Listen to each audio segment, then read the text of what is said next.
On today's show, we'll be joined by weekly co-host Ben DuBose to discuss Kevin Porter Jr.'s performance through the first 4 games of this Rockets season, how we evaluate him as the point guard of this Houston Rockets team, what metrics we can use to try and gauge his production so far through this point of the season. We'll also talk about his role for this Rockets team and whether or not the point guard position is truly his best fit. We'll also discuss the little dust up between Jalen Green and Jabari Smith Jr., as well as some other takeaways from the first meeting between the Rockets and Jazz and things that we want to see in Rockets Jazz Part 2. We're going to get to all of that and more in just one moment right here on Locked on Rockets. This is Mission Control, Houston. Ignition sequence start. The Houston Rockets select Jalen Green and Jabari Smith Jr. T-minus 15 seconds. Guidance is internal. Every time I step on that floor, I'm coming. You're getting somebody who's going to come in with a chip on their shoulder, somebody who's going to come in and compete from day one. 6, 5, 4, 3, 2, 1.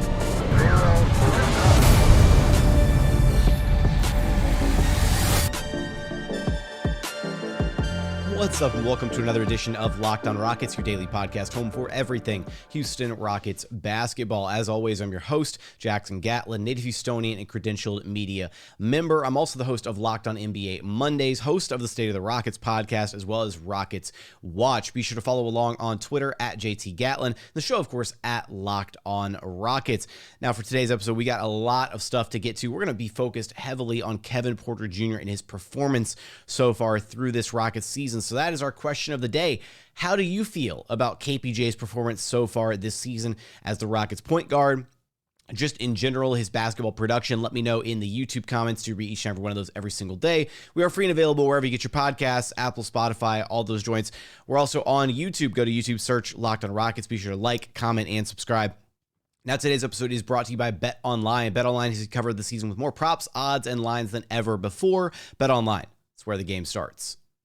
Joining us now is our weekly co-host, none other than the podfather himself, Rockets Wire editor Ben DuBose, who is so kind to acquiesce to my ridiculous demands that we switch the day that we normally record on. I've got some scheduling stuff going on this week, but Ben, this is still a really an interesting day to be able to talk about some stuff, because had we recorded Sunday, our normal day, it would have been, this is just very timely how, like, the couple times we've had to cycle this day around that you and I are normally supposed to sit down and record, big stuff winds up happening. And there was a lot of big stuff that happened during this Rockets Jazz game. Absolutely. And most importantly, the first win. Yeah, first win of the season. And that, it's really kind of, it's frustrating because it feels like the first win of the season is maybe even being overshadowed a little bit by some of the other storylines kind of pouring out of this Rockets game. For sure. And we can still enjoy the win, and we can still be happy that the Rockets got the win. What we can't do is we can't write off any potential negatives or nuances or analysis from this game just because we chalk it up to, oh, Rockets got the win, nothing else matters. Sure. That's not fun basketball discourse. And the number one area that I want to, discuss with you today is actually Kevin Porter Jr., because you look at the stats, you look at the, you look at the box score and you're like, all right, he looks like he had a strong game, right? 26, 10, 4 assists, 4 turnovers, a little sloppy with the ball at times. But, you look at the numbers and you're like, wow, he had a really good game. But in watching his play, I didn't think he had a good game. Like, it looked, and I think the biggest part, and shout out to a good friend of the show, Chris White, Fire Bear on Twitter, absolutely should be following him if you're not. This was a thought that I kind of started to explore on a recent LOR episode, and we brought it up in Rockets Watch as part of a discussion point, but it feels like if you view Kevin Porter Jr. through different lenses, then you're able to look at him like, oh, he had a good game if you view him as like a 2-3 or a wing. But if you're viewing him through the lens of like a point guard, then I think objectively he had a bad game against the Jazz. Well, and I think really it's a continuation of the first 4 games. His reads, his processing has been a little slow. Now, I will throw out the caveat. It's not just the first week of the season, but I think both physically and mentally, a lot of guys around the league are a bit slow. There is a ramp up, and we see it more physically. I think, I noted before Saturday's game. I'm just curious, is John Wall still ramping up? Do you know? Oh, geez. No. We'll see him next week, actually. Stranger Things night, Clippers Rockets. Or actually, it's a back-to-back because you play the Clippers at Staples, and then they return the visit here. So We'll see very soon if John Wall is ramping up.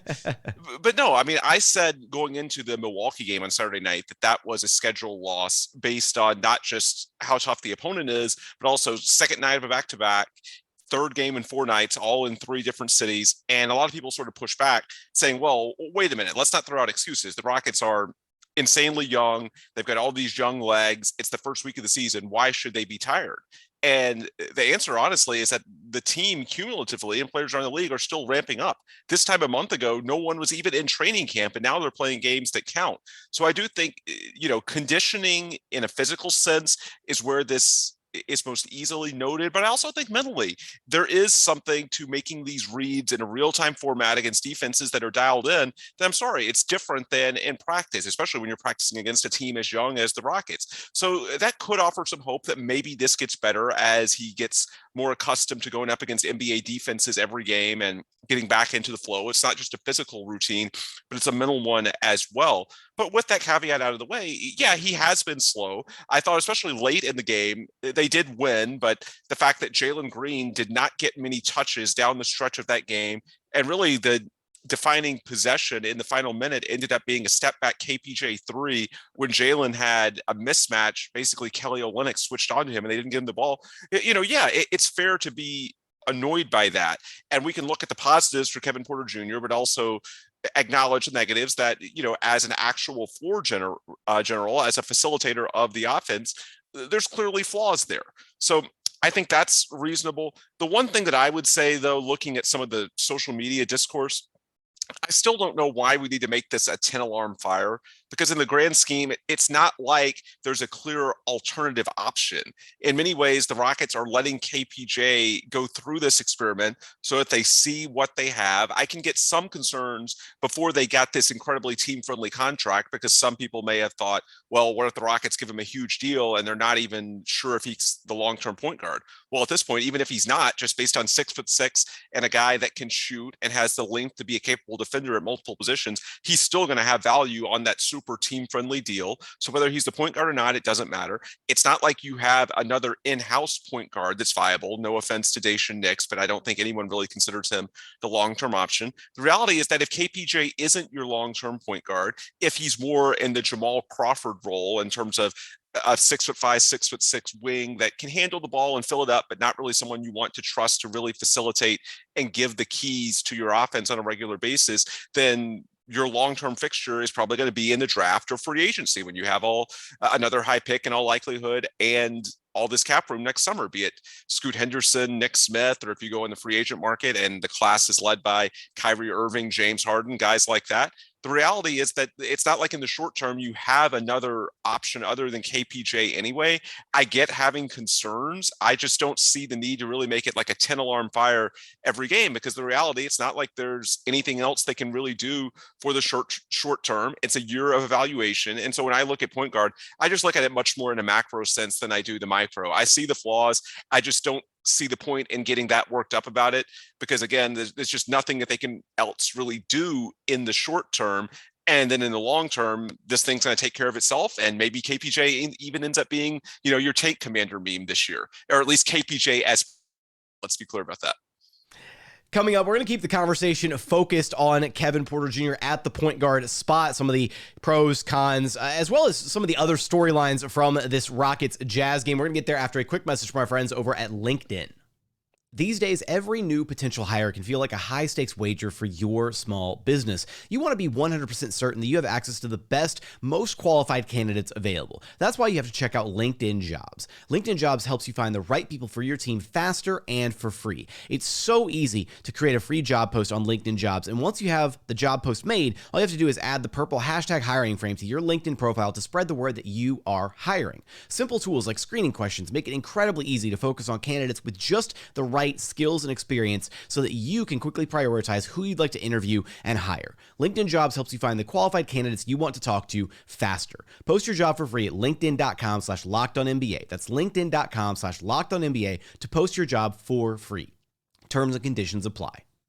And continuing on here at Locked On Rockets, your daily podcast home for everything Houston Rockets basketball. Now, Ben, you brought up some really good points there about the Kevin Porter Jr. discourse and just the situation that the Rockets find themselves in, right? He's kind of the point guard by default at this point because he is arguably, if not the most talented, playmaker, creator, best court vision on the team. It doesn't necessarily mean that it makes him a good point guard is the problem. And so he finds himself in this role, and whether that's a role that we ultimately look at the front office for shoehorning him into or the coaching staff for forcing upon him, whatever, I do wonder, right? The Rockets have this one more year. They've got this season to experiment, to develop, to, and the wins and losses don't matter, but they suddenly do start mattering next year. Is the experiment with Kevin Porter Jr., and I made this claim a couple times last season, is the experimenting with Kevin Porter Jr. hurting the development of the other guys on the roster? Because we saw just how impactful a legitimate NBA point guard could be in the brief amount of time that Dennis Schroeder spent with this team last season, where you could see how impactful it was to Jalen Green, to having a guard who was getting into sets quickly, finding him, in transition, finding him in the half court, really deliberately looking to create for his teammates rather than balancing this identity crisis type thing of, am I scoring? Am I not scoring? Am I playmaking? What am I doing on any given possession? Which it does feel like there's not a lot of clarity in Kevin Porter Jr.'s role and approach on a game-by-game basis. So the one pushback I'll have on that is that perhaps the best stretch of last season, or I shouldn't say perhaps, it definitely was the last 7 games, which included that 5-game run of basically 30-plus points per game. And KPJ was the primary point guard. Dennis Schroeder was not playing. That was part of the veteran shutdown. So we saw Jalen flourish at the end of last season with a 30-point streak with KPJ at point guard. The efficiency this year, look, we can nitpick various possessions, and I would have liked to have seen when it was close late against the Jazz on Monday, what happens trying to get Jalen the ball and saying, hey, this is our potential franchise player. Let's let him create late in a tight game and see what happens. But by and large, look, he's averaging in the low to mid 20s points per game. The efficiency is there. So I think we can talk about small situational things and say, okay, maybe a more traditional point guard gets more out of him in this limited context. But I think when you look at the actual macro, the numbers don't lie. I mean, to this point, through 4 games, it's a small sample, but Jalen, that's your most important piece to develop, and he's having a really good year. Jabari, I think, had his big breakout on Monday, 21-9, shot 60% from the field and on threes. And that's going to be a bit of an adjustment because keep in mind, the last couple of years, the Rockets at the forward spots have generally had guys like Jae'Sean Tate and David Nwaba, who were not floor spacers at all, as opposed to now the guy that's in that corner is a knockdown shooter. It is going to take some time to get used to. And so I think that's why you do have to give KPJ a little bit of a leash on this. I think it's fair to note the concerns. I just don't really see, unless you wanted to experiment with a 31 and 32-year-old John Wall, what the other realistic options were for this floor general role. And so that's why I have a tough time getting too worked up about it. When you look at the macro numbers, I don't see anything that suggests that, wow, Jalen Green's development is really being stunted by this. He seems to be improving. I think it's something that clearly long-term, to maximize the group around them, you need to figure out. I just don't see it as a 10-alarm fire that there's something on an individual level going on right now that is being dramatically held back by this.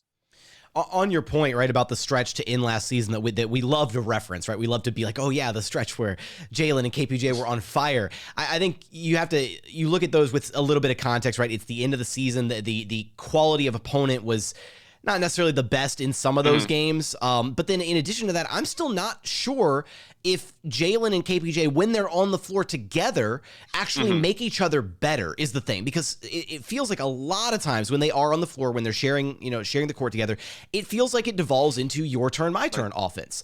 And so from that standpoint, even if the numbers looked really good to end last year, and even in this game against the Jazz, I don't think in this game very specifically against the Jazz, I don't think Jalen made KPJ better or KPJ made Jalen better at all in this game. It just felt like a lot of it was, isolation, your turn, my turn. And we even saw Jalen, when he caught fire in this game, was in the third quarter when Kevin Porter Jr. was on the bench.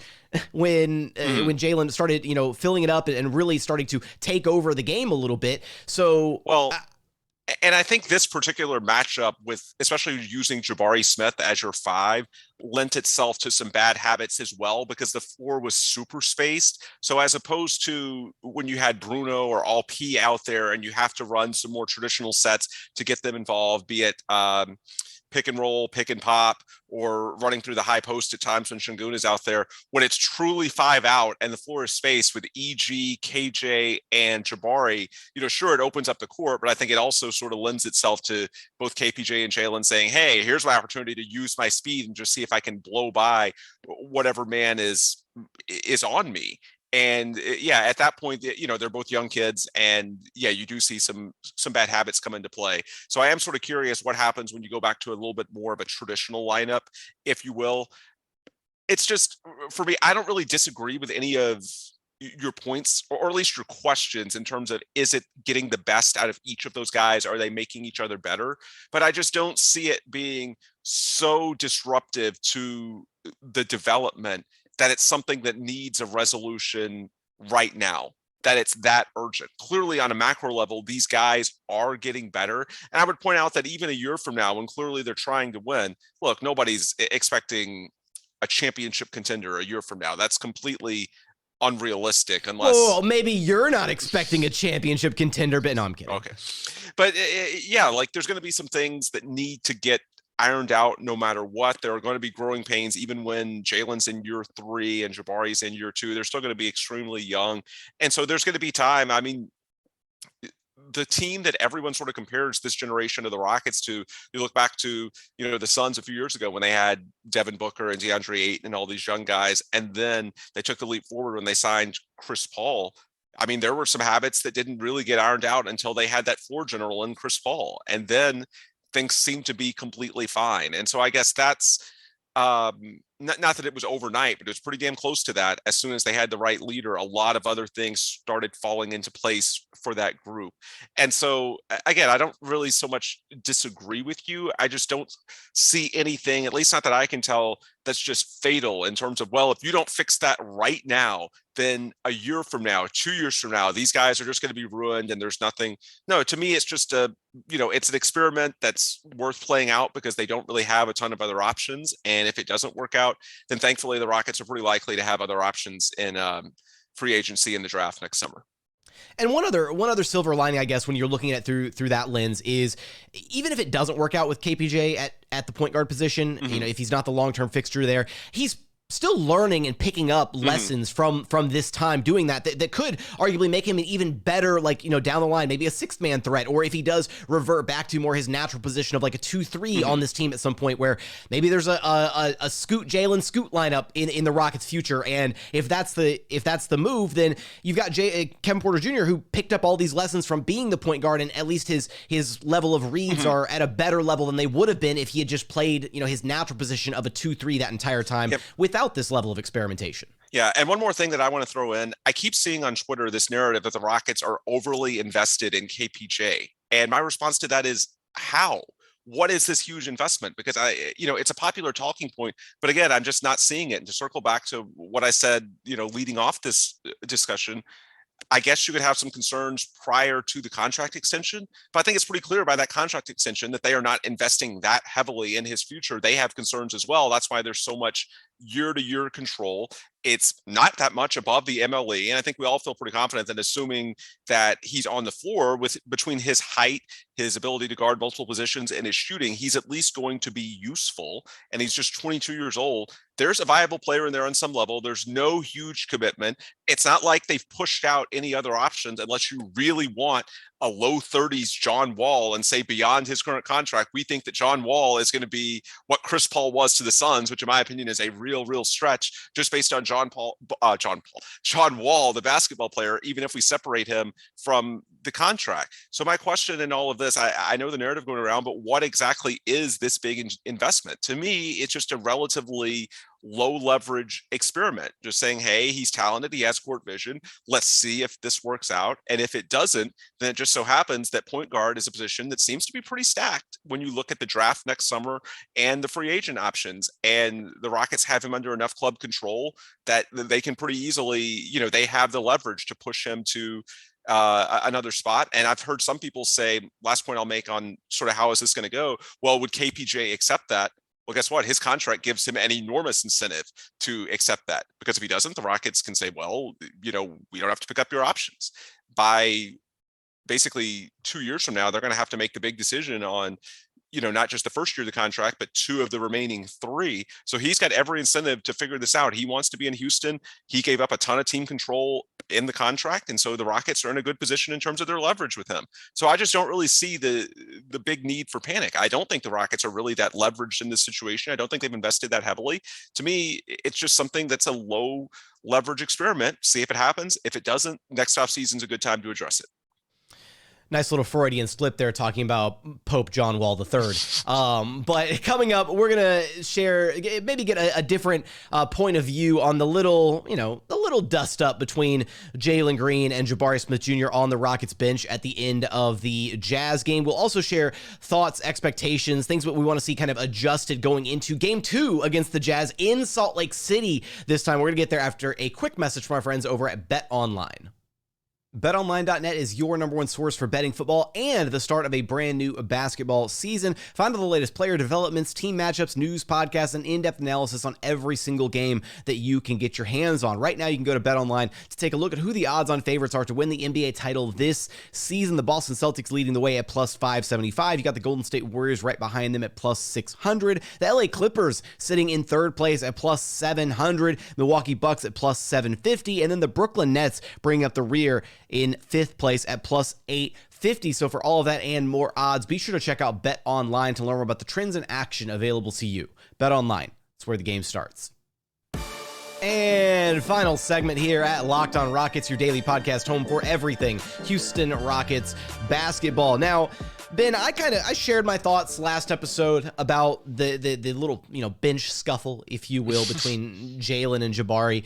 And I've seen a lot of different kind of angles and viewpoints on this, and I'm trying to take them all in because where I came away from is I was basically like, look, it's nothing, right? It's two competitors competing. I don't know if that's the same mentality you share about it. I don't know if you're coming at it from a different standpoint, if you think there is maybe something more there, or if it is something concerning at all. But the way that I walk away from it is I'm just like, it doesn't matter. It's two guys, heat of the moment, and they both brushed it off immediately thereafter. And I think one thing that did get kind of thrown away that I forgot to even mention in last episode was, we saw the dust up on the bench, and then the Rockets were in a huddle less than 30 seconds after that because the Jazz subsequently called another timeout, I believe, is what happened, after the review. Yes. And the Rockets were back in the huddle, and Jalen and Jabari were standing right next to each other like nothing had happened. So, Well, number one, I don't think it's a big deal. I agree with you on that. But the second point that I would raise, this is what you signed up for with Jabari. He is different than most other young players in terms of the culture he wants to set, his intense commitment to winning. We've talked about it throughout the offseason. This is the manifestation of that. This is what happens. He's going to try and hold teammates accountable and push back and be willing to get a little chippy at times in ways that a lot of young players aren't. I think back to a podcast that I did with Brian Bearfield, Big Sarge, on my show, The Logger Line, about a month ago. It was the first day of training camp out at McNeese in Lake Charles. And Sarge told me that when the media got let in, one of the first things that you could hear as you guys were hearing the last little bit of their scrimmage was Jabari yelling, "This is supposed to be the NBA," or something along those lines, basically talking trash on the court to his teammates, basically saying, yeah, you've got to bring it. That's day one of training camp at 19 years old, a kid who has not played an NBA game. That's what all the things we've talked about in terms of his intangibles, his desire to win. We've heard internally the Rockets view him really as a culture setter, something that this young group really needs. This is what that leads to. And I don't see it as a negative. If anything, it might be a positive because he's willing to push guys, even Jalen Green, in ways that a lot of the other young guys who tend to be more quiet talked about throughout the offseason, how it's sort of a good blend because Jalen can be a little bit quiet at times on the court in his interviews. Jabari, clearly the opposite. He's a talker. He's a communicator. Well, this is what happens. And the last point that I would raise on this front, I think so many times this is something where social media and the desire to get clicks and to stir up storylines for juice really has people underestimating just how much of this is actually normal and healthy. Some competitive disagreements actually speak positively. It shows the team really wants to win. They're holding each other accountable. They're trying to figure out ways. And it was less than 30 seconds left in a 2-point game. And by the way, Jabari was so clearly not rattled by it. He went in and nailed 4 straight free throws. I don't think any of them even touched the rim to put the game away. So clearly it didn't bother him. This is just par for the course. This is what these guys do. And I had someone in my Twitter mention saying, yeah, it's probably nothing, but this brings back, bad memories of James Harden and Chris Paul. And that's a completely different situation. Those are proven veterans in a team that was coming off 65 wins a year ago. But I would also push back on that. I don't think Chris Paul and James Harden broke up because of the Vince Goodwill clickbait story about friction in practice. I don't think that's the way it went down at all. I think they broke up because James Harden thought that Chris Paul was washed and couldn't beat Kevon Looney off the dribble on switches anymore. I think by and large, the personality conflict between James and Chris was always there, but it actually made them better when they were at their best in that 2017-2018 season. I think they sort of had the yin to each other's yang and just sort of played off one another and sort of picked up the other where the other was a little bit weak. And that's what made them a strong overall team. I think some of that is healthy. I don't think they fell apart after the 2018-2019 season because of, the personalities clashing or just, internal bickering. I mean, it might have played a tiny role, but I think the far and away bigger role was just the fact that James Harden did not think that team could win a championship because he didn't think Chris Paul had the body to do what he used to do. Whereas Russell Westbrook, I mean, we don't need to relitigate that, but clearly he had more athleticism and James was willing to roll the dice, and the rest is history. It's not all good history, but I saw that on my timeline last night and I just wanted to address it because look, I don't think all that conflict is bad. And with James and Chris, again, that's a much higher scale.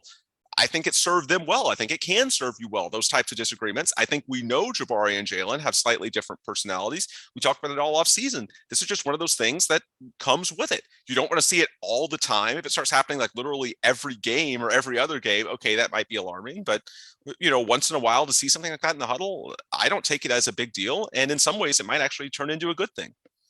Yeah, I do think there is maybe a teensy tiny bit of like pause for concern, if only because you do hear stories, right, when there are kind of two alphas on a team and they can't figure out a way to coexist with one another. We saw it happen most recently last season with Jason Tatum and Jalen Brown, who were, reportedly on the brink of their relationship with one another, not being able to coexist, all of that. And thankfully they worked past it. They got past it. Ime Udoka got them to buy in, and they made a finals appearance out of it. So, but I do think history has shown us that when you have kind of those two alpha level mentalities on a team, sometimes they can kind of lock horns and butt heads a little bit, and sometimes that can be good. Other times it can end really, really poorly. So it'll be interesting to kind of see how that path goes for Jalen and for Jabari, because I do see Jabari as maybe a bit more of the outward vocal leader type guy, but Jalen can be incredibly vocal on the court. He has a very introverted, off-court like media personality, but you talk to his former coaches, trainers, anybody he's spent time with, and he is a competitor, a fierce competitor through and through. And we can even see like the little like viral AAU high school videos of him where he's like yelling at his teammates, like begging them to step up their game. And I don't think he has any qualms about being a vocal leader on the floor. It's just not who his personality is off the court, whereas Jabari seemingly is kind of the same guy on the court and off the court, loud, vocal, confident, all of that. I will say also, as long as Jalen Green doesn't suddenly grow man boobs overnight for Jabari to make fun of, we should be okay. Yeah. And also subsequently, as long as Jabari doesn't try to falcon punch Jalen Green in practice, we're all good. Because clearly there are other situations. No, I kid. But and you're right. I think in the grand scheme of things, it is good. And that was kind of my standpoint, is I think it is a good sign, because last year there was a lot of complacency, a lot of, who cares? We're going to lose anyways, whatever. And you don't want that. You don't want that out of a group of guys. You want to see the fire that they have, that competitive spirit. And that's exactly what this moment was about. It wasn't a negative thing. It was competitive spirit in light of it being a nail biter down to the wire against a very, very good Utah Jazz team. Go ahead.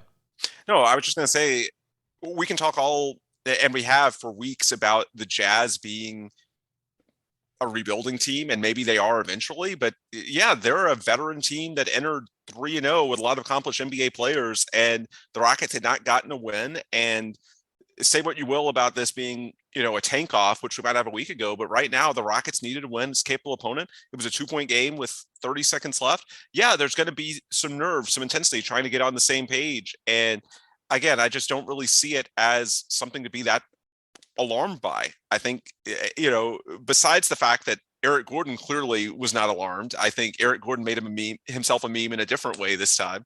I really appreciated the Abbott Elementary spin that somebody put on it. But beyond that, I just think that if it's really, that big of a deal, I have a hard time seeing a 19-year-old Jabari Smith being so composed just to go out there and calmly put 4 free throws in without even touching the rim to put the game away. To me, that spoke volumes that, yeah, this stuff happens. You move on, and hopefully you get another win Wednesday night in Utah against the same team. Speaking of the game Wednesday night in Utah, Ben, give me one thing that you're looking for, that you're hoping to see out of this repeat matchup against the Jazz now that they're going to be playing on the Jazz home turf in Salt Lake City. Yeah, I think it's going to come down to what we discussed earlier with Kevin Porter Jr. And, it's not just him, but he is the point guard. So we're going to focus on him inherently a bit more because he's the guy in charge of facilitating and putting structure into the offense. But yeah, just having a little less isolation, a little less your turn, my turn, and more, of a cohesive plan. Because I do think the big difference with that game in Houston, that was the first Jabari as your small ball 5. And I suspect they're going to do it again because Alperen Sengun is still out with the illness. Bruno Fernando is out indefinitely. So they don't have all their normal options at the 5 anyway. And I think it's pretty clear by now, Stephen Silas talked about why didn't they do that in Milwaukee? Well, they didn't want Jabari to be the main guy responsible for picking up Giannis. He wanted Garuba to do that. So it sort of depends on the opponent. And the Jazz, starting Jared Vanderbilt in the middle, he's not the kind of guy who you worry about saying, well, if we put a 6'11", only 213-pound Jabari Smith at 19 years old, that he's just going to back him down and score on him on the low block like Nikola Jokic or Joel Embiid would. That's just not the matchup. So in this case, look, the Rockets do have advantages from playing Jabari at the 5. They're way more nimble. They can do more both in terms of switching, drops. Everybody trusts the other in terms of, defensively. Everybody's capable of guarding pretty much anybody on the floor. There's not that hesitation about, well, I'm not sure if this guy can handle this responsibility. Offensively, you can play Stephen Silas's preferred 5 out. There's all sorts of spacing. But the downside, as I mentioned earlier, is that because of that spacing, I think for a lot of the game, you had KPJ and especially Eric Gordon early in the game just saying, oh, look, I can get this driving lane because the floor is so spaced, and then just sort of going into like mixtape mode and not really playing for the group as a whole. You see more stuff individually. And I think some of that is just based on the novelty that, oh my God, the floor is so spaced when everybody's a shooter. Your front court is EG, KJ Martin, and Jabari. And I think those guys, it was just like, a kid seeing, candy when he's knocking on a door at Halloween, like, oh my God, this is my chance. And I'm just going to go after it. Whereas now there should be more plan. It's not going to be new. How it's going to functionally look with Jabari at the 5. You're comfortable with that matchup against Vanderbilt. So I would just say more structure for the offense, less isolation heavy, and to see KPJ and Eric Gordon. I didn't want to mention this earlier because the discussion was about KPJ. I actually was a bit more bothered by Eric Gordon's play than I was Kevin Porter Jr. I thought there was some very individual stuff for large stretches of that game. Now, EG did have the layup at the very end that puts you ahead for good. So I guess kudos to him for that. But I thought early on, as a veteran who should know better, I thought he sort of took the bait too and fell into some of those habits. So KPJ is the point guard. He's going to get more criticism, and everybody's sort of watching that experiment all year. I don't think Eric Gordon necessarily set a great tone either. And so I would say the two of them having a bit more structure and cohesiveness to their play, that's what I'm looking for in Salt Lake City. And I think those are fantastic points. And I do agree with your idea or the premise that, right, the 5-out offense kind of leads to maybe some bad habits or reverting to some bad habits offensively. I'm very curious to see if Jabari Smith Jr. can hold up and have another strong performance at the 5, because I think this past game was the most comfortable and the best game that we've seen him play to this point. So that's number one. And then number 2 is actually, I want to see a bounce back game from KJ Martin. If you'll remember, he was wearing the like short sleeve like shirt like under his jersey. He mentioned post game that he was dealing with a little bit of like shoulder soreness, and so he opted for the shirt. And he said that he was never going to wear the shirt again because he missed too many shots. So clearly he was frustrated with his play. Wasn't down about it, bummed about it or anything. But we've seen KJ Martin be so consistent through preseason and throughout the first handful of games this season that I definitely want to see him have a chance to kind of bounce back from that in this second game here in Utah. But Ben, you know the drill. Let everybody know where to track you down at. Yep, Ben DuBose on Twitter, the Rockets Wire on Twitter, and rocketswire.usatoday.com for all your daily Houston Rockets coverage. That's going to do it for another edition of Locked On Rockets. As always, appreciate you for checking out the show. If you haven't done so yet, please consider subscribing wherever you listen to your podcasts. That's Apple, Spotify, Google, the Odyssey app, free and available wherever you get your podcasts. We're also on YouTube. Go to YouTube, search Locked On Rockets. Be sure to like, comment, and subscribe. Remember the question of the day: how do you feel about Kevin Porter Jr.'s performance so far through preseason, through this early part of this regular season, the first 4 games or so? What do you like about his production? How do you feel about him in the point guard role for this Houston Rockets team? Let me know in the YouTube comments. I do read each and every one of those every single day. But as always, thank you so much for watching. Thank you so much for listening. And we look forward to having you back right here at Locked On Rockets, your daily podcast home for everything Houston Rockets basketball.